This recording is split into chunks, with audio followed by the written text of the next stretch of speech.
झाड़ू बांध दिया करते थे और वो जब निकलते थे तो पीछे का आज देश आजाद हो चुका है। अब देखिए बीजेपी के लोगों की मानसिकता है और भाजपा सरकार का, इसलिए मैं नाम ले रहा हूं। प्रवीण शर्मा, मैं ये कहना चाहूंगा कि ब्राह्मण समाज, ये मनुवाद कब खत्म होगा?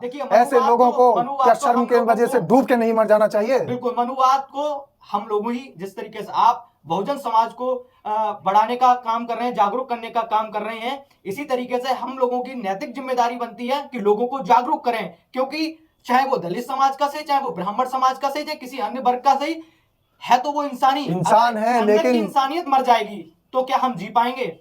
जय हिंद, जय भीम, सत श्री अकाल, आदाब। मेरा नाम है शादाब और आप देख रहे हैं स्वराज टाइम्स। आपने शायद जो मेरे साथ स्टूडियो में इस वक्त चेहरा मौजूद है, उस चेहरे को पहले भी देखा होगा हमारे साथी विपिन बेबाक के साथ चर्चा में। और चर्चा का विषय था कि कासगंज के अंदर एक दलित महिला का उत्पीड़न किया जाता है और वो अपनी शिकायत दर्ज कराने जब पहुंचती है तो उसको शिकायत करने की एवज में 10,000 रुपये की मांग की जाती है शिकायत दर्ज करने के लिए। 10,000 रुपये ना देने पर उसके साथ में अभद्र व्यवहार किया जाता है, यहाँ तक कि उनका हाथ पकड़ लिया जाता है, कमरे में ले जाया जाता है।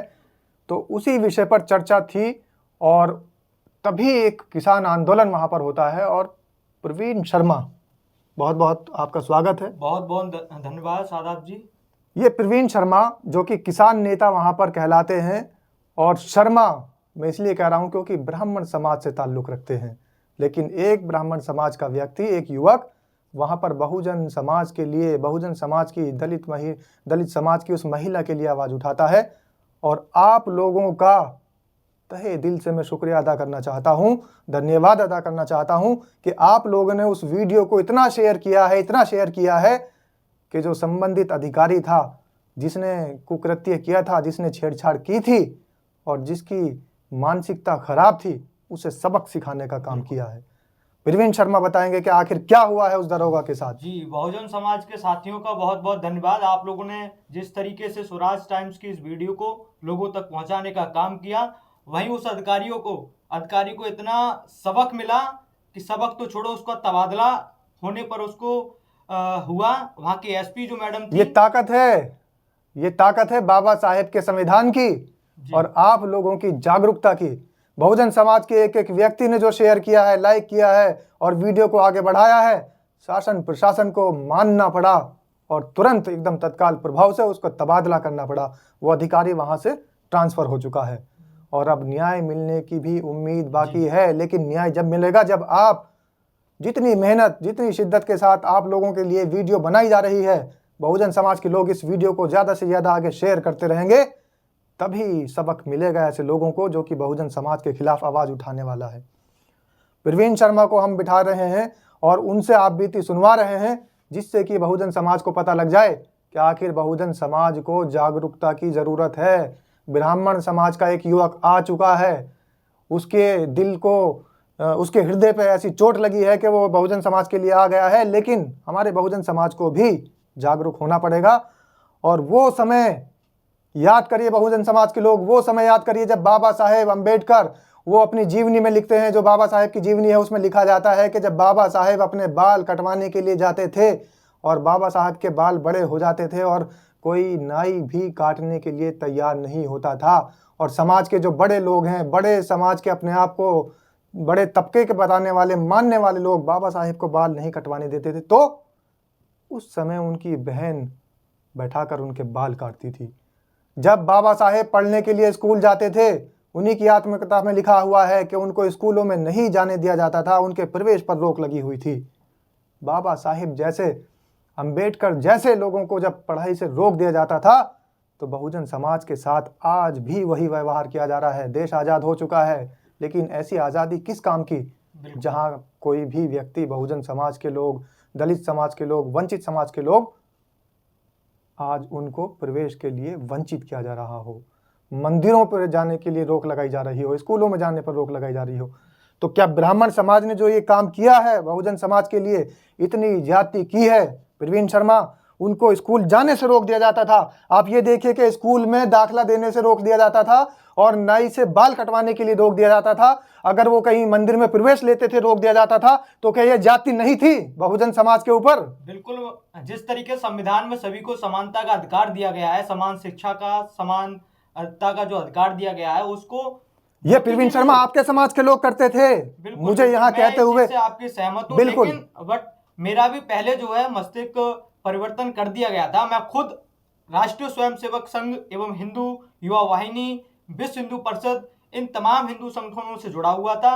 लेकिन बात जब ये हिंदू संगठनों की अगर आती है तो मैं कहना चाहूंगा, पहले तो ये संगठन के अध्यक्ष जो होते हैं, इनके जो मालिक होते हैं, वो कहते हैं कि सभी हिंदू एक हो जाएं। लेकिन जब बात दलित की आ जाती है, जब बात पिछड़े की आ जाती है, जब बात शोषित की आ जाती है, वंचितों की आ जाती है, तब इनसे मुंह मोड़ लेते हैं। उनको बराबर में बैठने का अधिकार तक नहीं है। अगर कोई व्यक्ति ब्राह्मण या किसी अन्य जाति का है, किसी अन्य ऊंचे स्तर का जाति का है, अगर सामने उसके वाल्मीकि समाज का बैठ गया, जाटव समाज का बैठ गया या किसी ओबीसी दलित समाज का बैठ गया, तो उन लोगों को इस निगाहों से देखा जाता था जिस तरीके से पता नहीं कोई कहां से आकर के बैठ गया है।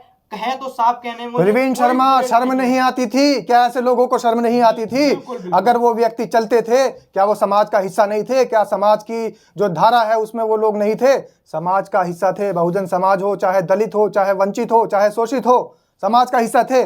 लेकिन अगर वो चलते थे तो उनके पद चिन्ह मिटाने के लिए पीछे उनको झाड़ू बांधने का फैसला, इस तरीके की तालिबानी फैसले दे दिए जाते थे। क्या उनको शर्म नहीं आती थी? बिल्कुल। जिस तरीके से दलित समाज का शोषण होता आ रहा है, सादाब भाई, मैं ये कहूंगा कि अभी तक शोषण उनका होता आ रहा है। ये नहीं है कि पहले इस तरीके की कुरीतियां थी कि उनके पीछे झाड़ू बांध दिया करते थे और वो जब निकलते थे तो पीछे का आज देश आजाद हो चुका है। अब देखिए, बीजेपी के लोगों की मानसिकता है और भाजपा सरकार का, इसलिए मैं नाम ले रहा हूं। प्रवीण शर्मा, मैं ये कहना चाहूंगा कि ब्राह्मण समाज, ये मनुवाद कब खत्म होगा?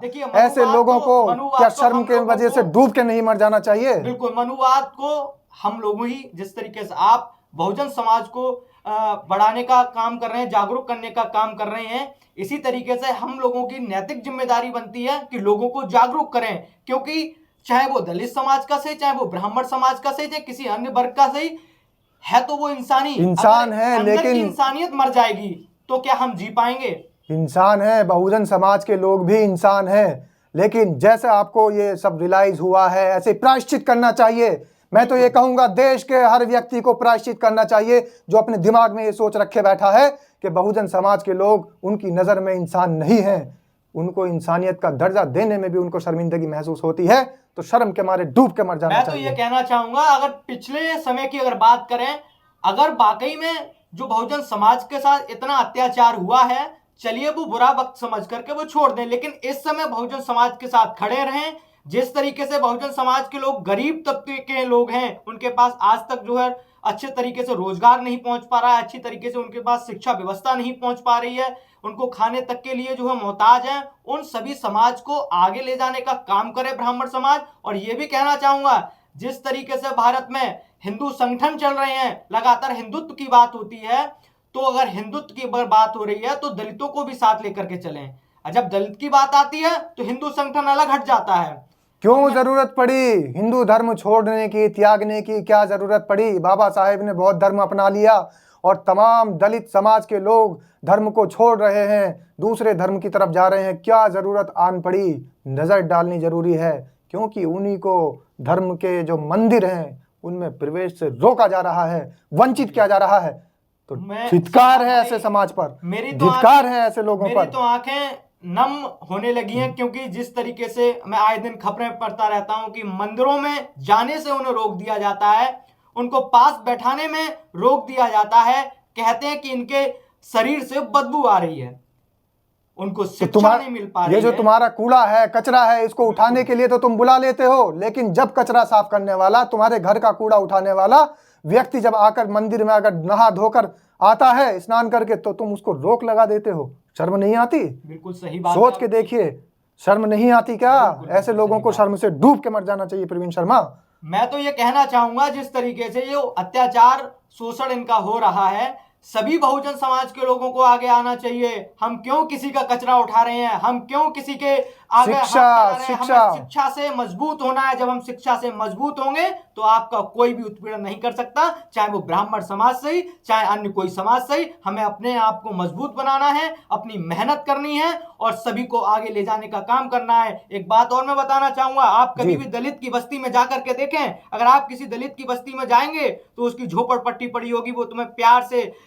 खाना खिलाएगा, अच्छे बर्तन में खाना खिलाएगा। लेकिन अगर आप किसी ब्राह्मण के घर जाएंगे तो उसके दलित के बर्तन को अलग कर दिया जाता है। इतनी मानसिकता आपकी खराब है। क्या वो इंसान नहीं है? जबकि मैंने तमाम ब्राह्मणों को देखा है कि चिकन खाते हैं, तमाम ब्राह्मणों को देखा है बहुत गंदी गंदी चीजें खाते हैं, लेकिन अगर दलित का कोई व्यक्ति पहुंच जाता है तो उसके बर्तनों को अलग कर दिया जाता है। ये मानसिकता है। बर्तन अलग करने की तो चलो उसकी एक अलग बात है, लेकिन जो मंदिर है, जो कि सबका भगवान है, जो कि सबको एक तरीके से देखता है, उसी भगवान पर कॉपीराइट लगा दिया गया है। ये सबसे बड़ा बिल्कुल। अभी पिछले ही ध्यान नहीं आ रहा है मुझे, एक खबर थी, आपको बताएं कि वहां दलित जो है पूजा करने के लिए चला जाता है तो वहां के ब्राह्मण लोग प्रवीण शर्मा, आपने ब्राह्मण समाज का होते हुए दलित लोगों की इतनी चिंता की, आपका गला भराया है। इतनी चिंता अगर हर समय ये सब ब्राह्मण समाज का हर व्यक्ति कर ले तो जाति का, ऊंच नीच का भेदभाव खत्म हो सकता है। बिल्कुल सही बात है आपकी,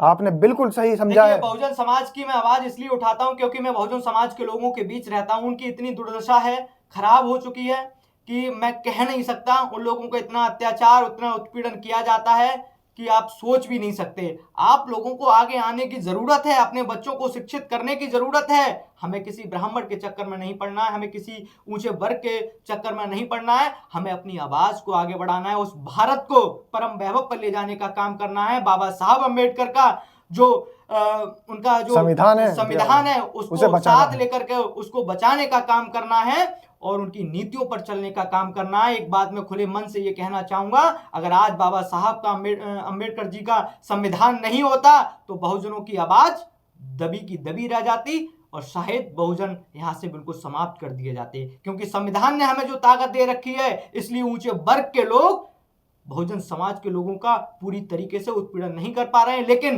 सरकार में रहते हुए भी उत्पीड़न आपका हो रहा है, लेकिन इसको बचाने का काम आपको करना है। बाबा साहब तो चले गए, लेकिन उनकी नीतियों को, उनके संविधान को, उनके विचारों को हमें बचाना है, उनके विचारों को अपने जीवन में उतारना है, तभी कुछ हो सकता है। मैं आपसे ये कहना चाहूंगा, मैं ब्राह्मण समाज से बेशक हूं, मैं भी तमाम संगठनों में रहा जैसे मैंने आपको अभी बताया, लेकिन जिस तरीके से ये ब्राह्मण समाज के लोग बहुजन समाज का उत्पीड़न करते हैं, बहुत ही दुख होता है मुझे कि मैं आपको बता नहीं सकता कि किस तरीके से उनका अत्याचार किया जाता है। बहुजन समाज की बेटियां किसी के घर मजदूरी करने जाती हैं तो लोगों उनके साथ लोग जो है गलत तरीके से देखते हैं, उनकी निगाहें गलत होती हैं। अपनी बेटियों को बचाना है, अपने आप को बचाना है, अपने इस संविधान को बचाना है, अपने इस भारत को बचाना है। जब हमारा संविधान ही नहीं रहेगा तो ये भारत को आप कैसे बचा पाएंगे? यहाँ तक कि यहाँ ऊंची वर्ग के लोग संविधान को खत्म करना चाहते हैं। तो ये देश को अगर विकासशील से विकसित बनाना है, देश को अगर विश्व गुरु बनाना है तो जात पात, ऊंच नीच भेदभाव को खत्म करना होगा। और ये जो आज मंदिरों में रोका जा रहा है दलितों को, बहुत लंबी फहरिस्त है। इन सारी जानकारियों के लिए, इन सारी खबरों को जानने के लिए मैं अपने साथी जो विपिन बेबाक हैं उनसे कहूंगा कि वो सारी खबरें एक एक करके बहुजन समाज के लोगों पर कहां कहां उत्पीड़न किया जा रहा है वो बताएं। और इस वीडियो को हमें 2 पार्ट में बनाना पड़ेगा, क्योंकि इस वीडियो के अंदर हम वो सारी घटनाएं नहीं बता सकते, इतनी लंबी लिस्ट है और यहाँ तक की जानकारियां हैं विपिन बेबाक के पास कि शायद आपके आंखों से सुनते सुनते आंसू निकल आए। इतना बुरा किया जा रहा है, ये अत्याचार हो रहा है बहुजन समाज के लोगों पर। तो यही इस वीडियो को मैं विराम दूंगा और दूसरी वीडियो पार्ट 2 इसी वीडियो का, उसमें आप देखिए विपिन बेबाक नजर डलवा रहे हैं आपको कि कहां कहां दलितों को रोका गया, दलितों के साथ अन्याय किया गया। नमस्कार।